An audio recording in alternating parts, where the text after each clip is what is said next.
One summer night, I was alone at home. It was the first time I had the house to myself in years. My parents were out of town, and my siblings were staying with friends. The house was quiet, almost too quiet. I thought I'd enjoy it, but as the evening went on, the silence started to mess with me. I decided to watch TV in the living room, hoping the noise would distract me from the uneasiness creeping in. The show I picked was boring, so I muted it and scrolled through my phone instead. I was getting tired and thought about going to bed, but something made me pause. Maybe it was the shadows in the corners of the room, or the way the house seemed to make strange creaks and groans. I told myself I was just being paranoid. After all, it's an old house, and old houses make noises. Still, I couldn't shake the feeling that something wasn't right. I got up to check all the doors and windows, making sure they were locked. Everything was locked, so I tried to relax, but that feeling wouldn't go away. I went back to the living room and picked up my phone again, scrolling through social media. That's when I noticed my phone's battery was draining faster than usual. It was down to 5% even though I'd charged it not long ago. A chill ran through me. The battery never drained this fast. I plugged it into the charger, but the percentage didn't move. Instead, the screen flickered then went black. I tried turning it back on, but it was dead. No matter what I did, it wouldn't power up. Without my phone, I felt even more alone. I looked at the old clock on the wall. It was almost midnight. I hadn't realized how late it had gotten. The house seemed darker now, the shadows thicker.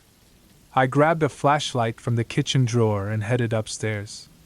My plan was to grab a book and read until I fell asleep, but as I reached the top of the stairs, the flashlight flickered, and then the bulb blew out, leaving me in darkness. I stood there, frozen. I could hear my own breathing, quick and shallow. The darkness felt heavy, almost smothering. I felt around for the light switch, but when I flipped it, nothing happened. The power was out. I tried to stay calm, but the silence pressed in on me. I could barely see my hand in front of my face. Slowly, I made my way back downstairs, careful not to trip. As I reached the bottom step, I heard something, a faint noise coming from the basement. It was a soft tapping sound, steady and slow. My heart started racing as I tried to make sense of it. Maybe it was just the house settling, or a branch hitting the side of the house. But deep down, I knew it wasn't that. The sound was too steady, too deliberate. I wanted to ignore it, pretend I hadn't heard anything, but I couldn't. I forced myself to walk toward the basement door. My hand shook as I reached for the handle. The door creaked open, and I stared into the pitch-black space below. The tapping continued, louder now that the door was open. I took a step back, every instinct telling me to leave, but I couldn't shake the feeling that I needed to know what was making that noise. Against my better judgment, I stepped onto the first stair. The wooden boards creaked under my weight. I went down slowly, one step at a time, until I was halfway down. The air was cold and damp, and the smell of mold was strong. I felt like I was being watched, but I couldn't see anything in the darkness. Then, the tapping stopped. The sudden silence was worse than the noise. My breath caught in my throat as I tried to listen. I was almost at the bottom of the stairs when something brushed against my ankle. I jumped, nearly falling. I pointed the dead flashlight in front of me like it could somehow protect me from whatever was down there. I couldn't move, couldn't think. My eyes slowly adjusted to the dark, and I saw something, a faint outline of a figure at the far end of the basement. My heart pounded in my chest as I tried to understand what I was seeing. It was a person, standing completely still, just staring at me. I don't know how long I stood there, frozen with fear. Then, without warning, the figure moved, taking a step toward me. I stumbled back, nearly falling as I scrambled up the stairs. I didn't look back. I couldn't. I just ran. I slammed the basement door shut and locked it. My hands were shaking so badly I could barely turn the key. I grabbed the house phone, praying it still worked, and dialed 911. But when I put the phone to my ear, there was no dial tone, just dead silence. panic set in as I realized I was completely cut off. I backed away from the door, my eyes never leaving it. My mind raced with thoughts of what to do next, but I couldn't think straight. Then I heard it again, a faint sound from the basement, the same tapping noise, slowly getting louder, as if whatever was down there was getting closer to the door. I knew I couldn't stay in the house. I grabbed my car keys from the counter and bolted out the front door, not caring about anything else. I jumped into my car and locked the doors, my heart pounding in my ears. I started the engine and drove away as fast as I could, not daring to look back. I didn't stop until I reached a gas station miles away. I parked under the bright lights and just sat there, trying to calm down. I didn't know what I had seen or what had happened, but I knew one thing for sure. I wasn't going back to that house alone again. Whatever was in that basement wasn't just some noise or my imagination. It was real, and it knew I was there. And the worst part? I had no idea if it was still down there, or if it had followed me out.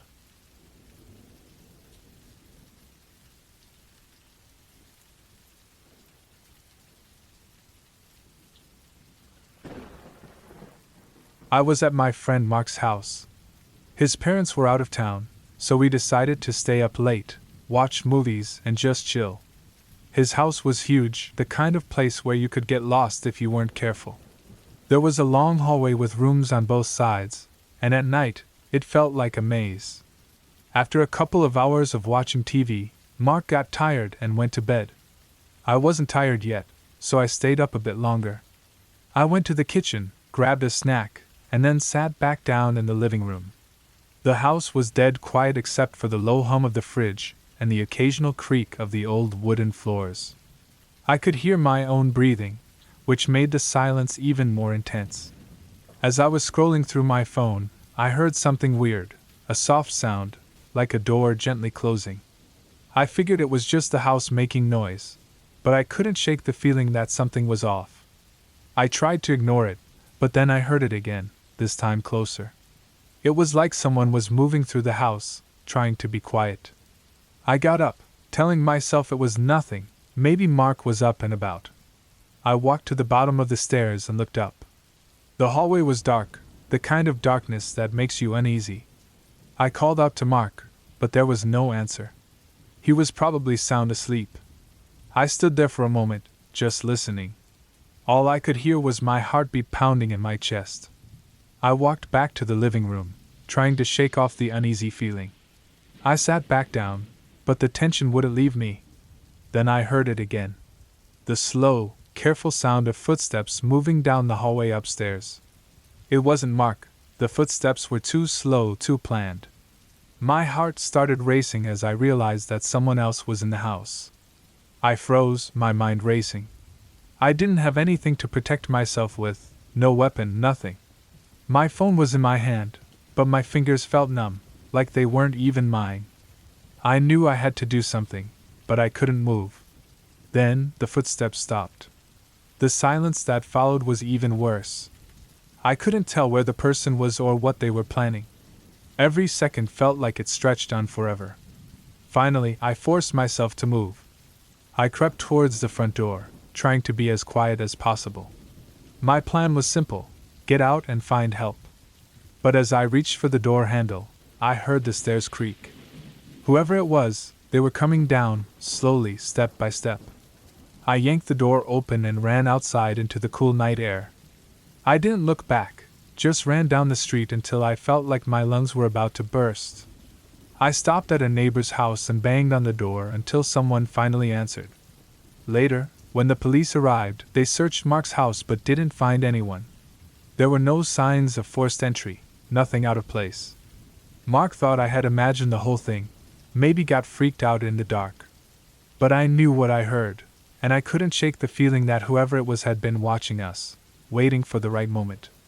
I never went back to Mark's house after that night. We still hung out, but always at my place or somewhere else. That uneasy feeling never really went away. Sometimes, late at night, I still think about it. I can't help but wonder who, or what, was in that house with us. Mark moved away a few years later, and we lost touch. But every now and then, I hear stories about people disappearing in that neighborhood, vanishing without a trace.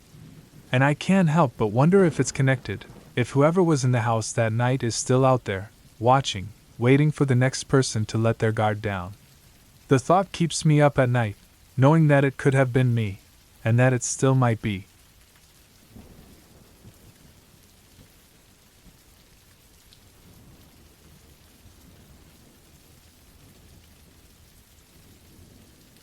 I wasn't planning to be home alone that night, but things changed, and I ended up by myself with only my thoughts to keep me company. The rain started early, tapping against the windows, and the sky got so dark it felt like night was already here. I figured it would just be another quiet evening, nothing unusual.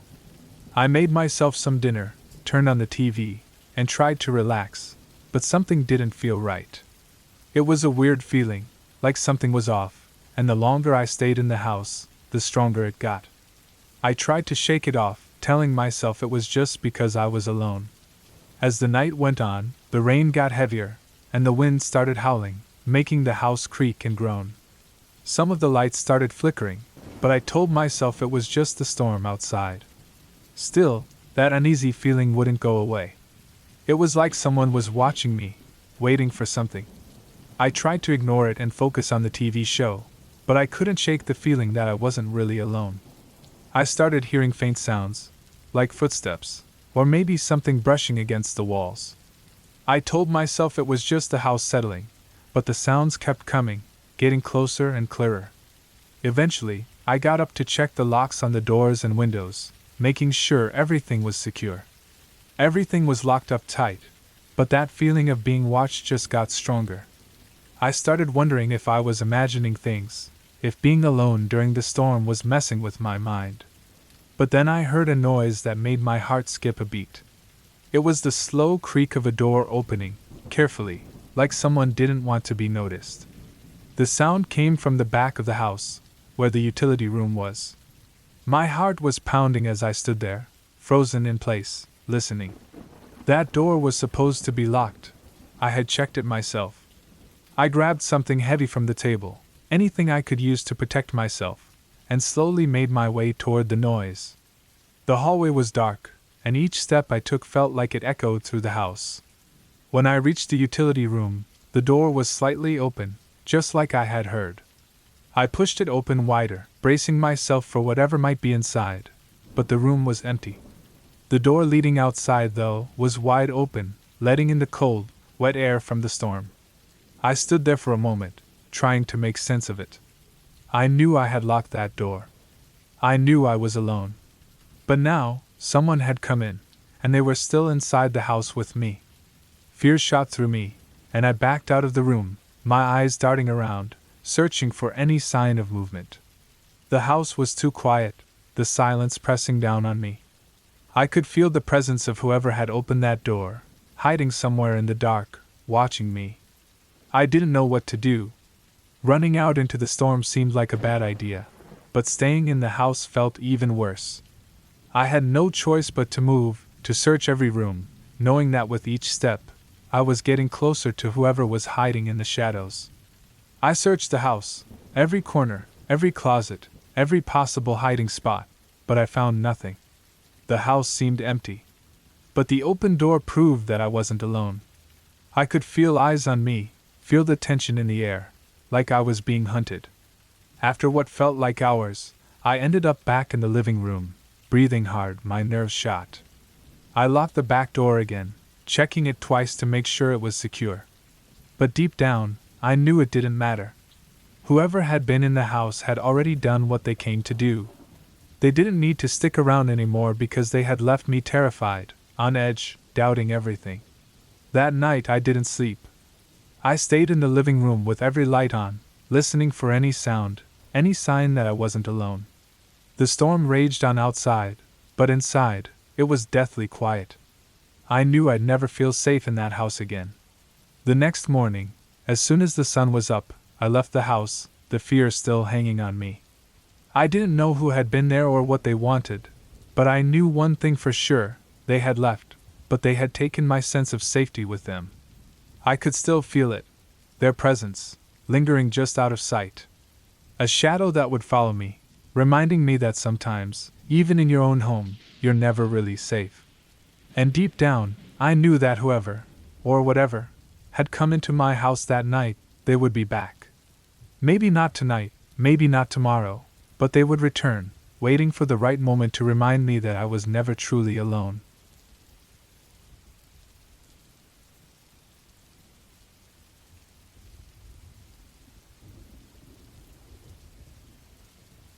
It was one of those long, lazy summer days where nothing much happens, and time just drags on. I was at my best friend's house, alone for the weekend while his parents were away. The place felt empty and eerily quiet, but I was used to it. I'd been there countless times before, and it was usually just the same routine: watching TV, playing games, and eating snacks. As the sun was setting and casting long shadows across the living room, I decided to get some fresh air. I went outside into the backyard and saw that the pool cover was off. My friend's parents always made sure to cover it every night. I figured my friend must have used the pool earlier, so I didn't think much of it. I wandered around the yard, looking at the garden lights my friend's mom had recently put up. They made the garden look pretty, but tonight they seemed dim and off. I thought it was probably just my tired eyes and headed back inside. When I went back, I noticed something odd. The house was quieter than before, and the dim light in the kitchen was flickering. I tried to shake off the uneasy feeling creeping up my spine, blaming it on the old wiring my friend's family had been meaning to fix. I went to the kitchen for a snack and heard a faint noise, like a muffled thud coming from the basement. The basement door was slightly open, and I remembered my friend mentioning they were storing some old furniture down there. My curiosity got the better of me, so I grabbed a flashlight from the drawer and headed down the creaky wooden stairs. The basement was cold and poorly lit by a single bulb hanging from the ceiling. The beam of my flashlight swept over stacks of dusty boxes and old furniture covered with sheets. I scanned the room, trying to find the source of the noise. Nothing seemed out of place, but the uneasy feeling in my gut didn't go away. Just as I was about to head back up, I heard the noise again, a soft thud, followed by a dragging sound. My heart pounded as I moved closer to where the sound was coming from and saw a large, old wardrobe in the corner. It was slightly open, and I could see something shifting inside. I hesitated, then slowly approached. I swung the wardrobe door wide open, feeling a wave of relief when I saw it was just an old blanket moving from a draft. I was about to laugh it off when I noticed something strange. There was a dark smear on the wall behind the wardrobe, almost like a shadow, but it didn't make sense. The smear was getting bigger, and I realized it wasn't a shadow but something moving. Suddenly, I heard the unmistakable sound of the front door slamming shut. Panic set in. I raced up the stairs, my flashlight shaking in my hand. I reached the front hall and saw that the door was securely locked. I must have imagined it, I thought. I checked every room, every lock, and every window, but everything seemed fine. I was on edge, my nerves were shot. I decided to sit in the living room and stay alert. The quiet was oppressive, and every small sound seemed magnified. Hours later, as I was nearly falling asleep on the couch, I heard a loud bang from the basement. My heart leapt into my throat. I knew I had to check it out, but my fear was overwhelming. I took a deep breath, grabbed the flashlight, and headed back down the basement stairs. This time, I moved carefully, sweeping the flashlight around the room. As I approached the wardrobe, I felt a cold draft and saw the wardrobe door slightly ajar again. I held my breath and peeked inside, seeing nothing out of the ordinary. Then I heard a voice, a deep, raspy whisper. My heart stopped. I spun around, but there was no one. The whisper seemed to come from behind the wardrobe. I hesitated but finally mustered the courage to pull it away from the wall. Behind the wardrobe, I found a small, hidden door. It was slightly open, revealing a narrow, dark space beyond. My flashlight beam showed old, dusty storage, but also something much more disturbing: a set of dirty clothes and an old, half-empty bag with food wrappers. Panic surged through me. Someone had been in the basement recently. Someone who shouldn't have been there. I knew then that I had to get out of the house, fast. I bolted up the stairs, grabbed my phone, and dialed 911, explaining everything as quickly as I could. When the police arrived, they searched the house thoroughly. They found signs of someone hiding in the basement, but they couldn't figure out who it was or why they were there. They assured me the house was secure now, but I knew that unsettling feeling wouldn't leave me easily. That night, as I waited for my friend's family to come back, I couldn't shake the feeling of being watched. The house seemed quieter than ever, and every little noise made me jump. I kept imagining someone lurking in the shadows, waiting for the right moment. I realized that whatever had been there before might still be watching, even if I couldn't see it. The thought of an unknown presence lurking in the darkness made the air feel heavy and suffocating. Every creak of the floor, every rustle of the wind outside, sent chills down my spine. I couldn't stop looking over my shoulder, convinced that I was not alone. And as I sat in the quiet house, waiting for my friend's family to return, I couldn't shake the feeling that I had just brushed against something far more sinister than I wanted to know.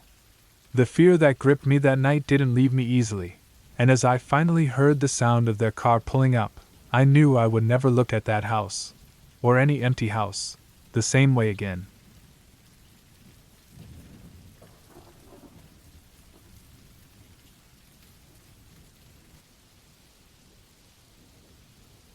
It was a normal Friday night, and I was alone in the house. My friends had gone out, leaving me behind in their big, isolated home. At first, the night was calm and dull. I flipped through TV channels, trying to find something decent to watch. Outside, the storm was getting worse, with heavy rain beating against the windows and strong winds howling. Around 10 p.m., the power went out. I grabbed a flashlight from the kitchen drawer and started moving around the dark house. I wasn't too worried. Power outages during storms are common. I went to the basement to check the fuse box. As I walked down the old stairs, I noticed it was getting colder and the house was unusually quiet. The basement was freezing. I tried to fix the fuse box to get the power back on when I heard a soft noise coming from upstairs. It sounded like footsteps. My heart raced. I froze, listening closely. The footsteps grew louder and more distinct. I hesitated, trying to convince myself it was just the house settling or the storm playing tricks. With the flashlight shaking in my hand, I slowly climbed the stairs. The house was now eerily quiet, with only the rain and occasional thunder breaking the silence. When I reached the top, I saw that the living room light was back on. I hadn't turned it on, and I hadn't heard anything that would explain why it was lit. A cold shiver ran down my spine. I moved carefully into the living room, shining the flashlight around. At first glance, everything seemed normal. But then I noticed something unsettling. The front door was slightly open. I was sure I had locked it earlier. A wave of fear washed over me. I crept toward the door, peeking outside into the stormy night. There was no one in sight. I quickly shut the door and locked it tight. I checked all the other windows and doors to make sure they were secure. As I headed back to the living room, I heard the unmistakable sound of the basement door slamming shut. My heart pounded. I was the only one who had been down there. I gathered my courage and went back to the basement, flashlight in hand. The basement was still cold, and the fuse box was open, but there was no one around. I carefully closed the fuse box and climbed back up, trying to stay calm. I checked every room, every closet, and even the attic. Everything seemed fine, but the feeling of being watched never left me. I sat down on the couch, clutching the flashlight. Hours passed, and the storm eventually calmed down. The power came back on around midnight, and the house warmed up. But I couldn't shake the feeling of unease. Every little noise seemed louder and more menacing. When my friends finally got home, I was drained and on edge. I told them what happened, and they were worried but reassured me that the house was old and had its quirks. They checked all the locks and windows, and everything seemed secure. It wasn't until later that I found out the real reason for the footsteps. One of the basement windows, which I hadn't noticed before, was slightly open. It was just big enough for someone to slip through unnoticed. The police found no evidence of anyone breaking in, but the thought that someone had been in the house with me made my skin crawl. I never felt safe in that house again. Every little sound, every creak of the floor, made me jump. I kept imagining what could have happened if I hadn't noticed the open window. I started double-checking every lock and window in my own home, unable to shake the fear that someone could still be watching, waiting for the next stormy night. The sense of being followed never left me, and I knew deep down that I had barely escaped a much worse situation.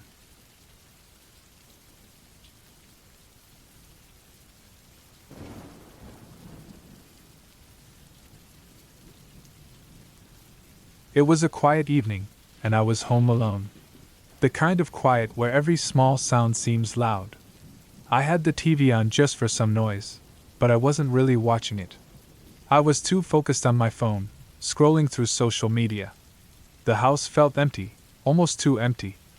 After a while, I noticed something strange. My dog, who's usually calm, started acting restless. She kept pacing back and forth between the living room and the front door. At first, I thought she might need to go outside, but when I opened the door, she just stood there, ears up, staring into the darkness. I stepped outside with her, trying to see what had her attention, but everything seemed normal. Still, I felt a knot in my stomach. I tried to shake it off and went back inside, locking the door behind me. But my dog wouldn't calm down. She kept staring at the door, her ears twitching at every little noise. It was like she knew something I didn't. I told myself she was just being paranoid, but deep down, I wasn't so sure. Later that night, as I was getting ready for bed, I heard a soft thud from outside. My heart skipped a beat. It wasn't loud, but in the quiet house, it was enough to make me freeze. I tried to convince myself it was nothing, maybe just a branch falling or some animal knocking something over. But then I heard it again, louder this time, like someone, or something, was trying to get in. I grabbed the closest thing I could use as a weapon, a heavy flashlight, and slowly walked towards the door. My dog was already there, standing still, her nose pressed against the crack at the bottom of the door. She let out a low growl, and I knew someone was out there. My stomach tightened as I reached for my phone to call for help, but then I realized something that made my blood run cold. My phone was dead. The battery must have died while I was distracted earlier. Panic set in as I stood there, holding the flashlight, my mind racing with all the things that could go wrong. Then I heard footsteps. Not from outside, but from inside the house. They were soft, almost like someone was trying not to be heard, coming from the direction of the back door. I knew I had locked it, but hearing those steps made me doubt myself. My heartbeat pounded in my ears as I slowly turned, trying to figure out where the noise was coming from. The house felt like it was closing in on me. Every creak and groan of the floor sounded louder, more threatening. I was trapped, with no way to call for help and no idea who was in the house with me. The footsteps got closer, and I felt the hair on the back of my neck stand up. My grip on the flashlight tightened, and I forced myself to take a step towards the noise, even though every part of me wanted to run. But there was nowhere to go. As I rounded the corner into the hallway, I saw a shadow move near the end. My heart was in my throat. I tried to stay calm, but my body was shaking. I could barely breathe as I slowly moved closer, trying to see what was there. When I got close enough, I finally saw him, a man, standing in the dark, just out of reach of the hallway light. He was dressed in dark clothes, his face hidden in the shadows. He stood there, completely still, like he was waiting for something. For what felt like forever, we just stared at each other. My mind screamed at me to do something, but I was frozen, trapped in that terrifying moment. And then, without warning, he took off towards the back door, the one I thought I had locked. I heard the door open and slam shut, followed by the sound of footsteps running into the night. I didn't move for what felt like an eternity, my body frozen in fear. Eventually, I forced myself to check the door, and just like I feared, it was wide open. I locked it again, double-checking every door and window in the house, but the fear wouldn't go away. That night, I couldn't sleep. I sat in the living room with all the lights on, the flashlight in one hand, my dog by my side, and a kitchen knife in the other. I knew I wouldn't feel safe again for a long time. Whoever that was, they had been in my house, walking around while I was completely unaware. And the worst part? I never figured out how they got in or why they were there. Days went by, but I couldn't shake the feeling that something was off. I started noticing small things, like items slightly moved, doors I was sure I had closed left open. I thought it was just my mind playing tricks on me, until one night, I heard the footsteps again, coming from inside the house. This time, when I went to check, nothing was out of place, but the door I knew I had locked earlier was wide open, just like before. The realization hit me hard. He hadn't left. He was still out there, watching, waiting. The idea of him coming back, breaking in whenever he wanted, sent a shiver down my spine. I could never shake the feeling that, at any moment, I might turn around and see him standing there, just out of reach, waiting for the right time to strike.